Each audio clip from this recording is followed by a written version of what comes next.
Pangolin एकमात्र ऐसा जीव है जिसके शरीर पे कवचनुमा स्केल्स का एक आर्मर होता है और ये ही जो स्केल्स है वो उसके विलुप्ति का कारण बन रहे हैं।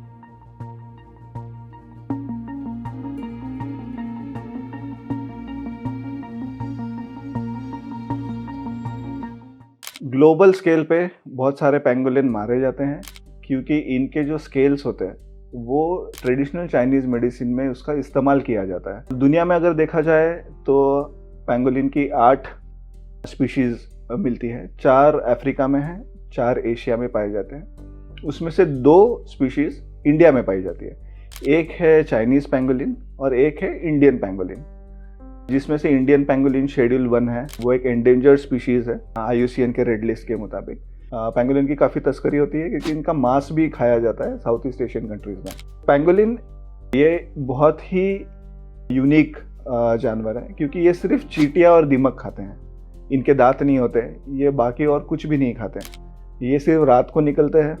ये बहुत ही शाय जानवर हैं और बहुत ही कम दिखते हैं। बहुत सारे लोगों ने जंगलों में काफ़ी अपना टाइम निकाला है लेकिन उन्होंने कभी पैंगोलिन नहीं देखा। तो ये बहुत ही डिफ़िकल्ट जानवर है स्टडी करने के लिए, इसलिए ये जानवर के बारे में बहुत कम जानकारी उपलब्ध है। उसके ऊपर से ये एंडेंजर्ड है, उनकी तस्करी की जाती है, उनको मारा जाता है, जिससे ग्लोबल पॉपुलेशन में उनका डिक्लाइन देखी गई है। अगर हम इंडिया की बात करें, स्पेसिफिकली सेंट्रल इंडियन लैंडस्केप में, तो मध्य प्रदेश फॉरेस्ट डिपार्टमेंट ने काफ़ी अच्छा काम किया है ये जितने भी पोचर्स है उनका नेटवर्क का एनालिसिस करने में। तो उन्होंने देखा है कि पैंगोलिन्स कहाँ से लोग उठाते हैं, फिर किसको देते हैं, और ऐसा करते हुए वो देश से कैसे बाहर जाते हैं। तो उन्होंने जो वो पूरी एक चेन है उसका एनालिसिस किया और उससे हमें बहुत सारी बातें जानने को मिली कि कौन से ऐसे जगह हैं जहाँ पे बहुत सारा पैंगोलिन का पोचिंग किया जाता है। और अगर हम अभी रिसेंट मीडिया रिपोर्ट्स देखेंगे तो उसमें पैंगोलिन का जो वैल्यू दिखाई जाती है कि पैंगोलिन कितने में बिकता है, तो वो कुछ लाख से लेकर करोड़ों के रुपए में होता है। तो इस वजह से सिर्फ शिकारी ही नहीं लेकिन बाकी लोग जो गांव में भी है जिनको पैंगोलिन पता नहीं क्या है लेकिन मीडिया रिपोर्ट से उनको पता है कि इससे पैसे मिल सकते हैं, तो इस कारण बहुत सारे लाइव एनिमल्स जो है यानी जिंदा जानवर ये ट्रेड में काफ़ी देखने को मिले हैं। तो जब कोई भी सक्सेसफुल रेड होता है जो फॉरेस्ट डिपार्टमेंट करती है पोचर्स को पकड़ने के लिए, तो उसमें हमको अगर पैंगोलिन के स्केल मिलते हैं तो वो जानवर पहले से मर चुका है। लेकिन अगर हमको कोई जिंदा जानवर मिल रहा है तो उसमें एक कंजर्वेशन अपॉर्चुनिटी ऐसी है कि उस जानवर को हम फिर से रिहेबिलिटेट कर पाएँ वाइल्ड में, और ये एंडेंजर्ड स्पीशीज़ के कंजर्वेशन में एक पॉजिटिव उसका कंट्रीब्यूशन रहेगा।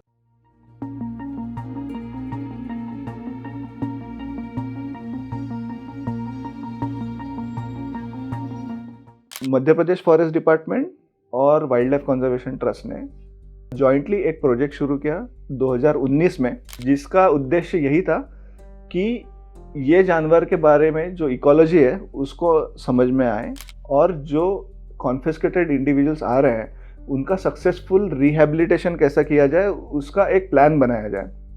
अगर हम ग्लोबली देखें तो जो रिहेबिलिटेशन सक्सेस रेट है पैंगोलिन का दूसरे देशों में काम जो किया है वो 50% से भी कम है।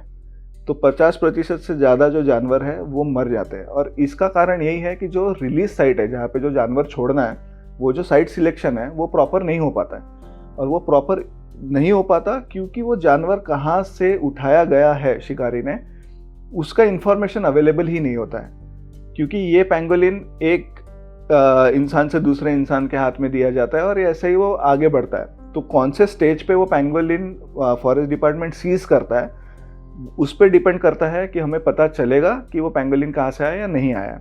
और मोस्ट जो ज़्यादातर केसेस है उसमें हमको पता ही नहीं होता कि वो जानवर कौन से जंगल से उठाया गया है।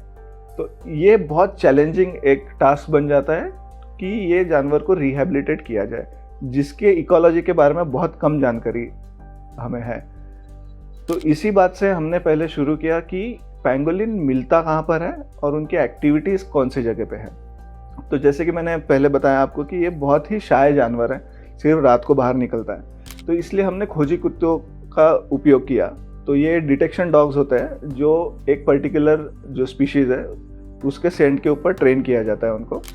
और वो बताते हैं कि वो स्पीशीज़ वहाँ पे प्रेजेंट है या नहीं है, वो वहाँ पर है या नहीं है। तो पेंगोलिन बरोज में रहते हैं, गड्ढे बना के रहते हैं, जो कि बहुत डिफ़िकल्ट होता है देखने के लिए। ये डॉग्स और कैमरा ट्रैप्स का इस्तेमाल करके हम देखते हैं कि कौन से बरो में पेंगोलिन अभी है या नहीं है। तो वो जो खोजी कुत्ते हैं वो इंडिकेट करते हैं कि पेंगोलिन का सेंट है, इसका मतलब ये पेंगोलिन यूज़ कर रहा है इस बरो को। वहाँ पे हम कैमरा ट्रैप लगाते हैं और जो भी गतिविधि हो रही है, कितने पेंगोलिन आ रहे हैं, कितने दिनों में आ रहे हैं, वो डेटा कलेक्ट किया जाता है।